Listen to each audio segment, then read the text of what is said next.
இப்ப மதுரை அழகர் கோவில் இருக்க, அழகர் கோவில்ல உற்சவ மூர்த்தி அபரஞ்சி தங்கத்துல செய்யப்பட்டது. அந்த விக்கிரகத்தை திருமஞ்சனம் பண்ணணும்னா வேற எந்த தண்ணியில நீங்க திருமஞ்சனம் பண்ணாலும் உடனே கருத்து போயிடும். அதை சரி பண்ண முடியாது. அதுக்கு அழகர் மலையின் உச்சியிலே நூப்புர கங்கைன்னு ஒரு இடம் இருக்கு. அங்க இருக்கிற தீர்த்தத்தை குடத்துல கொண்டு அதில் திருமஞ்சனம் பண்ணினா தான் அந்த மூர்த்தி பாலிஷ் கெடாம இருக்கும். இன்னைக்கு வரைக்கும் பாக்குற அதிசயம் அது.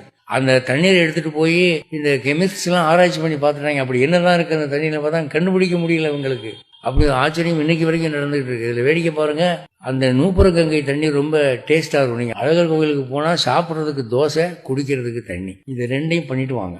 அப்பதான் உங்களுக்கு பிரயாணம் சக்சஸ்ஃபுல். அதுல இந்த தண்ணீரை பருக வேண்டும் என்று அனைவரும் ஆசைப்படுகிறார்கள் என்பதனாலே அந்த அறநிலையத்துறை என்ன பண்ணிட்டாங்க, நூப்புர கங்கையிலிருந்து ஒரு பைப்பு கனெக்ஷன் கொடுத்து அது அப்படியே இங்க கீழே ஒரு டேங்க்ல ரொம்ப அதுல டேப்பை திறந்தீங்கன்னா தண்ணி கிடைக்குது. பாட்டில பிடிச்சிக்கலாம். ஜனங்கள்லாம் அதுதான் பிடிச்சுக்கிறாங்க, குடிக்கிறாங்க. இப்போ இந்த கோவில் அர்ச்சகர் இருக்காரு, அவர்கிட்ட நாங்க கேட்டோம், சாமி இனிமே நீங்க மேல போய் தண்ணி கொண்டு வர வேண்டியது இல்ல, டேங்க்ல இங்கேயே கிடைக்குது, நீங்க இங்கேயே பிடிச்சு நீங்க திருமஞ்சனம் பண்ணலாம, அவ்வளவுதான், நான் தொலைஞ்சேன் அப்படின்னு. நீங்க சாமி அப்படியெல்லாம் ஏமாத்த முடியாதுங்க, இது ரொம்ப தீட்டான தண்ணி, இங்க இருந்து பாருங்க இவங்கெல்லாம் என்ன கூத்தடிக்கிறாங்க இங்க அப்படின்னு.